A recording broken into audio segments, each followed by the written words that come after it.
What is going on, guys? PaPaSea back in the video for you guys, bringing you week 7 of my GBA D-League team builders. This week, your New York Klinks taking on the token minority coach of the Toronto Staraptors. His link, of course, will be in the description. Let's go over my team real quick, in case you guys don't know. Hoopa Unbound, Manaphy, Sylveon, Serena, Haxorus, Gigalith, PaPaSea, Weezing, Excadrill, Tauros, and rotom-f, the ice type.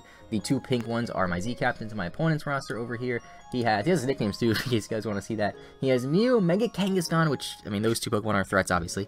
Nidoqueen, Tornadus Therian, Cobalion, Seismitoad, Zoroark, Diancie, Rotom-h, Gourgeist, and Scolipede. Now, the things that I'm scared the most of, besides the obvious Mew and Mega Kang, are going to be the Zoroark, the Scolipede, and the Nidoqueen.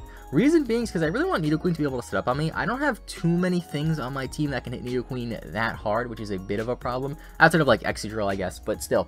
I actually speed tie a Nido. I'll go over the extra set in a bit, but Nidoqueen could be an issue. Zoroark could be an issue if he's disguised. I'm kind of expecting a Scarf set with U-turn, which I think would just do really well against my team. A Scarf mix set with U-turn and 3 special attacks would be really good. Possibly a Nat variant would be kind of bad for me to face. I mean, Zoroark does have, what, 105 speed, so it is a decently fast Pokemon. And the rest of his team, like, everything else I think I can handle pretty nicely. Scolipede's a bit of an issue. He can't Speed Pass, though. Speed Pass is banned, which is good, but even outside of Speed Pass, Scolipede is a big threat. But anyway, going over the team real quick. First up, we got Manaphy, aka Lil Pump. Got a Rest Sleep Talk set with Scald and Energy Ball, and the Rocky Helmet. Rocky Helmet's literally just there for the Kangaskhan, because as you know, Kangaskhan's Parental Bond hits twice. Rocky Helmet, he'll take more damage from it, which is fantastic. Rest and Sleep Talk over Rest Rain Dance, because I don't, as you can see, I'm running Sand on the team because I have Excadrill and Gigalith. I don't want to run Rain and just interfere with that Sand a little bit, and I don't want to run Rain because he does have the Tornadus Therian, which can just go for Hurricanes and not miss in the rain, which is a bit of a problem.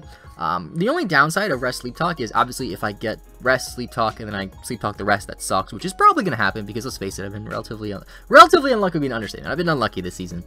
Scald, just because Manaphy's not really here to do damage, it's here to just sit there and take hits, and getting Scald burns would be nice, I guess, so that's why I'm running Scald over Surf. I think it's the first time running Scald over Surf, because this is the first time Manaphy's not really designed to do that much damage. And then Energy Ball is literally just there for the size code. Between Scald and Energy Ball, there's really nothing that wants to take those hits, except for maybe Gourgeist. But if Gourgeist is out of the way, then everything else, like, nothing wants to get burned on this team. He has a few things that are weak to water. He has, I think, only just the one thing, or 2 things weak to grass, so I think this Manaphy should be really, really good. Like I said, just sits there, takes hits. Hopefully I get, I'm not saying hopefully I get lucky with Sleep Talk, I'm saying hopefully I don't get unlucky with Sleep Talks. Because if I go for Sleep Talk and just get Rest every time, if I go for Sleep Talk and get Scald on the Toad every time, that would really suck. Next up, though, we do have Apocalypse the Weezing, a very generic set. Weezing, I don't have to be too creative with this Pokemon, it just sits there and takes hits. Pretty much the same set I bring every time, just different movesets, like slightly different movesets. Will-O-Wisp, obvious reasons, he has a Mega Kang, he has a Zoroark, which could be physical, I guess. He has the Scolipede as well, the Cobalion, Tornadus Therian, which can be physical, I guess. And Mega Kang, if I didn't say that. Flamethrower, literally just there for the Scolipede, so I can break subs. I guess it also hits the Gourgeist, which is kind of cool. I think that's it that I hit. Oh, and the Cobalion too. Cobalion Steel type, obviously. So it's those 3, which is kind of nice. Pain Split just for okay recovery, I guess. And then Sludge Wave for stab.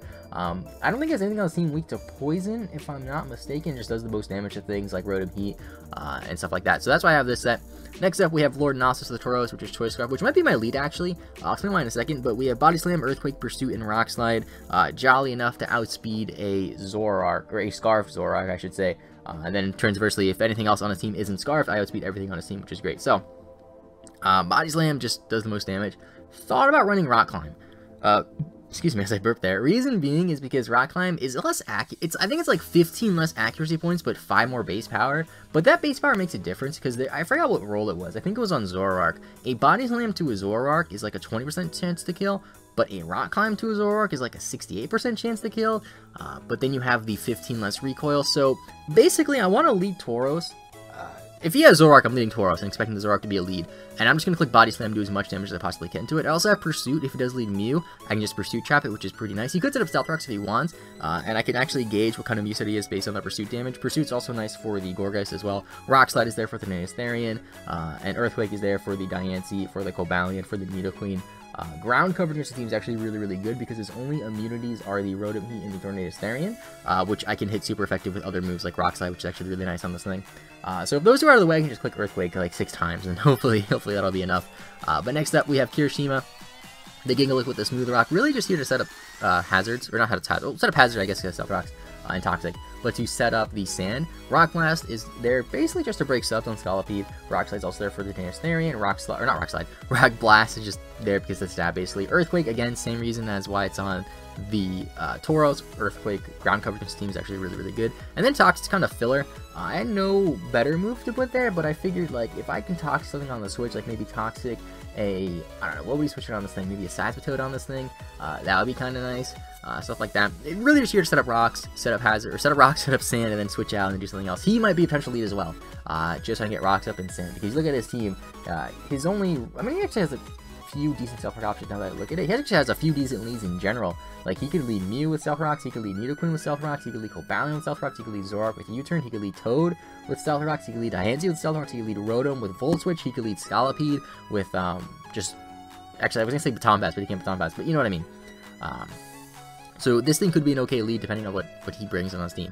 And then next up we have his brother. We have Gurren, the X-Drill Expert Belt for more damage, Sand Rush, Earthquake, Iron Head, Rock Slide, and Rapids. And Rapids kind of filler because I didn't know what else to put. Thought about running SD, but I don't think I'll get an opportunity to set up an SD against this team, so I'm just putting Rapids just because it could be useful. Between Earthquake and Iron Head and Rock Slide, I hit everything I want. The reason why I'm adamant max is because I speed tie a jolly Nidoqueen outside of the sand with this, and I figured it was worth being adamant just so I can do as much damage as possible. Ideally, I don't want to send this thing out unless the sand is up. He's going to be my late game super. He is my win condition. This thing can pretty much win the game, provided I don't miss Rock Slides.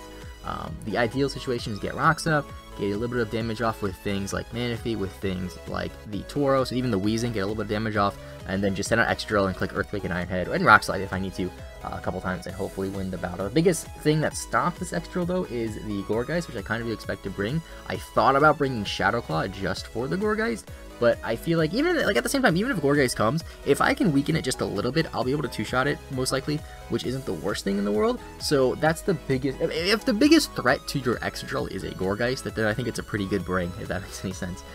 And then last up over here, we are going to have Nui, the Sylveon. This is kind of a set that I was messing around with a bit. This last slot in general, I thought about bringing Haxorus. I thought Haxorus would be kind of nice as well, because if I set up a Dragon Dance, I think Dragon Dance, Low Kick, Dragon Claw, and Earthquake with Mold Breaker hits literally everything on his team like really, really hard. But I decided to go for Sylveon because, one, I wanted a Dark Resist, because even though my team isn't really weak to Dark, I wanted something that resisted it, because Zoroark could be a big problem. I have Hyper Voice for obvious reasons, to hit things hard. I have Psyshock as well, which is pretty much just there for things like the Nidoqueen, things like the Cobalion, things like the Scolipede as well. And then Calm Mind, because if I set up 2 Calm Minds, I can pretty much sit on anything, unless he brings physical Nidoqueen, and Scolipede, of course. Scolipede with Poison Jab's a problem if my Goodbye Berry is gone. But if I set up 2 Calm Minds, I can just Wish Up, I can click Hyper Voice, I can click Psyshock, and things just sort of start falling. Now, Sylveon is primarily designed to be defensive and take hits, but it can actually be defensive depending on the matchup, depending on what he brings, depending on how he plays, depending on if my Goodbye Berry is intact or not, and stuff like that. And again, Goodbye Berry is there because, you know, he has Zoroark, which if it comes, is probably going to be Sludge Wave. He has Nidoqueen, which is going to have, if it comes, it's having a Poison move, whether it's physical or special, doesn't really matter. He's going to have a Poison move. He could have a Poison move on, what else has a Poison coverage on his team? Nothing, oh, and Scolipede, of course. And Mew, I guess, because he gets every TM. But that's pretty much the team. I think it's looking pretty decent. Like I said earlier, if I can just get a little bit of damage off with everything, and I get my X-Drill out, everything kind of just dies. Like, even if Kangaskhan's still alive and goes for Fake Out, it's going to be like 2%, which isn't the worst thing in the world. But like I said earlier, I do have Rocky Helmet on Manaphy, literally just for that exact purpose for the Mega Kangaskhan. But I'm thinking, like, realistically, outside of the Seismitoad, or not the Seismitoad, outside of the actually Seismitoad too, I guess. Outside of the Gourgeist, though, if everything is at relatively low health, like maybe 50 to 70%, which isn't that low, Excadrill should be able to clean up. Obviously, I still have to run a few more calcs. I still have to, you know, see exact situations, see what the best move is for certain situations. Because, like, let's say, hypothetically, he has Tornado Therian in. How much would an Iron Head do versus a Rock Slide? I'm not 100% sure on that. I have to figure that out. And, of course, Tornado Therian does have Regenerators, so I have to keep that in count. Or I have to keep that in mind. Like, let's say I go for an attack and it switches out. I have to remember that it gets a little bit of health back. Stuff like that. But outside of that, I think Excadrill could win this game. Looking at his roster, looking at his record, though, he is currently 4-2. I believe he is either, like, 1st or 2nd in the division. Obviously, I want to win. Even though we're out of playoffs, I want to win.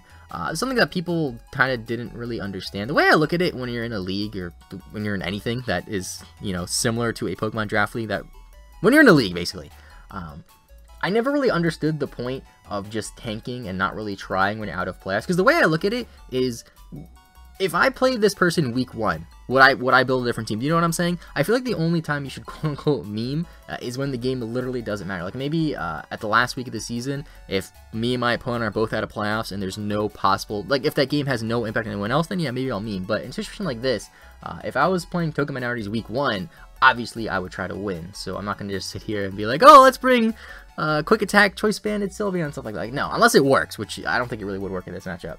Then I'll do that. But either way, that's the team. Thank you for watching. The battle will go up tomorrow, of course. Keep rooting for your Klinks. I'll see you guys next time. Have a good rest of your day, and bye-bye.